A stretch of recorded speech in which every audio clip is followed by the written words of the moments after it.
भगवत गीता के इसी एक श्लोक का उपयोग दोनों तरह के लोग करते आए हैं। एक वो जो जातिवाद के समर्थन में हैं और दूसरे वो जो ये कहना चाहते हैं कि देखो तुम्हारे शास्त्रों में ही जातिवाद है। पहला अध्याय का 41वां श्लोक, इसी श्लोक का उपयोग दोनों तरह के लोग हथियार की तरह करते हैं। गीता में प्रथम अध्याय में 40 से लेकर 44 श्लोक तक अगर आप पढ़ें तो वहां अर्जुन श्री कृष्ण से अपनी चिंता व्यक्त कर रहा है। हे कृष्ण, अधर्म के अधिक बढ़ जाने पर कुल की स्त्रियां दूषित हो जाती हैं। हे वार्ष्णेय, स्त्रियों के दूषित हो जाने पर वर्ण संकर पैदा होते हैं। तो यहाँ भी वर्ण संकरों के बारे में जो कुछ लिखा है वो बड़ा क्लियर है। तो जिस एक श्लोक मात्र से हिंदुत्ववादी जातिवाद को डिफेंड करने की कोशिश करते हैं, उन्होंने अगर भगवत गीता का पहला अध्याय भी पढ़ा होता तो उन्हें भगवत गीता में जाति जन्म के आधार पर भी नजर आती और इस श्लोक का वास्तविक अर्थ भी समझ में आता, जिसका ये ढोल पीटते रहते हैं। भगवत गीता के पहले अध्याय के श्लोक संख्या 39 से 44 तक देखें तो यहाँ पर अर्जुन के द्वारा चिंता जताई जा रही है कि यदि युद्ध हुआ और ये क्षत्रिय लोग मारे गए तो इनकी पत्नियों का क्या होगा। इनकी विधवाएं दूसरी जाति के पुरुषों के पास जाएंगी और कुल धर्म जाति धर्म नष्ट हो जाएगा। जाति धर्म नष्ट हो जाने से सब लोग नर्क के भागी बनेंगे। हे कृष्ण, हमें इस पर भी गौर करनी चाहिए। खैर, अर्जुन की इस जाति धर्म भंग हो जाने की चिंता पर तो कृष्ण ने गौर नहीं किया, लेकिन जाति को कर्म आधारित बताने वालों जरा मेरी इस बात पर गौर फरमाएं। अगर भगवत गीता में जाति कर्म के आधार पर है तो दो अलग अलग जातियों के लोगों से जन्मी संतान वर्णशंकर कैसे हुई? ये परिभाषा कृष्ण की नहीं है बल्कि अर्जुन की है और लोगों की है।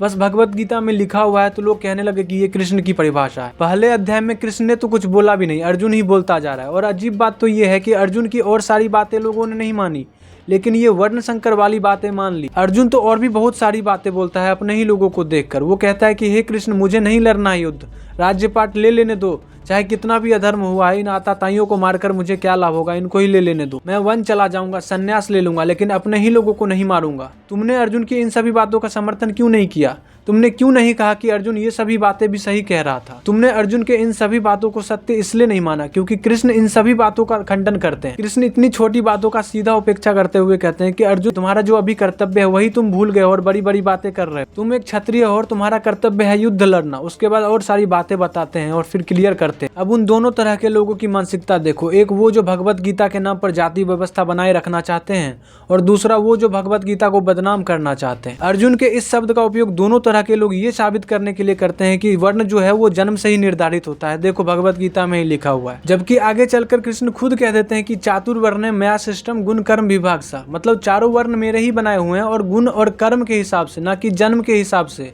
गुण और कर्म के हिसाब से चारों वर्णों का बंटवारा है, यानी कि जो जिस गुण का होगा वो उस वर्ण का होगा। लेकिन फिर भी लोग कृष्ण के उस बात को छोड़कर अर्जुन के इस बात को पकड़ लेते हैं क्योंकि इसमें उसका फायदा है ना। ये पंडित पुरोहितों की सदियों से चाल रही है जाति व्यवस्था बनाए रखने के लिए कि वर्ण संकर जैसी चीजों को लोगों के सामने रखो और इससे लोग डर जाएंगे और दो जातियों में शादी ही नहीं करेंगे। वो लोगों को ऐसे डराते हैं कि अगर तुम अलग वर्ण में शादी करोगे तो वो बच्चा वर्ण संकर होगा और वर्ण संकर बच्चा द्वारा किया गया कोई भी धार्मिक अनुष्ठान का कोई फल नहीं मिलता है। यदि ब्राह्मण पुरुष किसी वैश्य या शुद्ध कन्या से विवाह करे और उसके बच्चे हों तो वो बच्चे वैदिक कर्मकांड के लिए योग्य माने जाएंगे या नहीं? मूल समस्या विवाह की नहीं है, मूल समस्या संतान की है। वो अनेक अधिकार हैं जिनसे वंचित रह जाता है, धार्मिक अधिकार।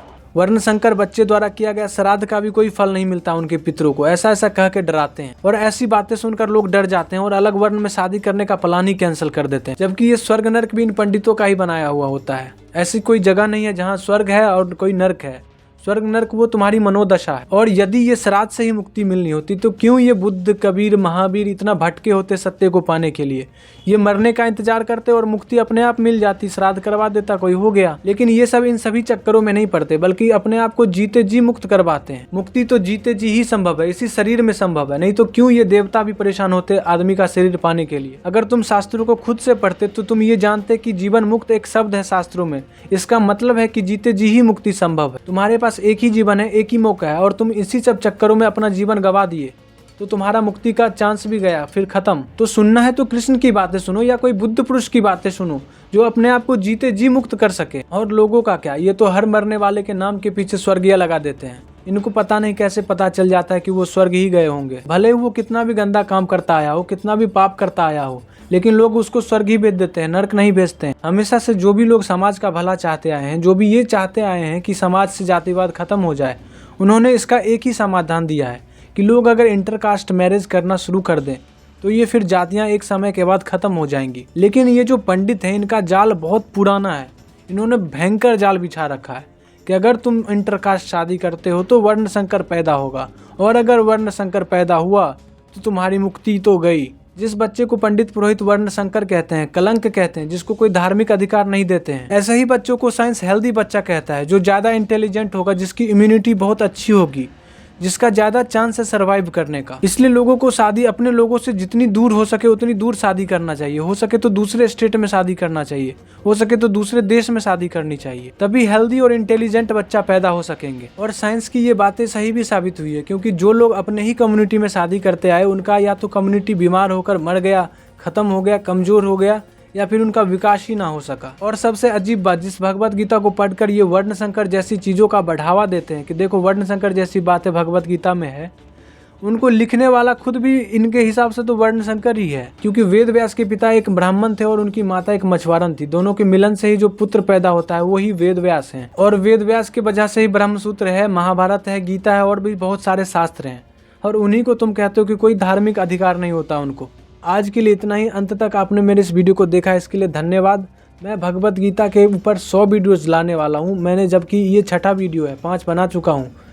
तो अगर आपको ये पसंद आ रही हो तो आप लाइक सब्सक्राइब कर लें और शेयर भी कर दें, ताकि आपको और भी अच्छी अच्छी वीडियो मिलते रहे। धन्यवाद।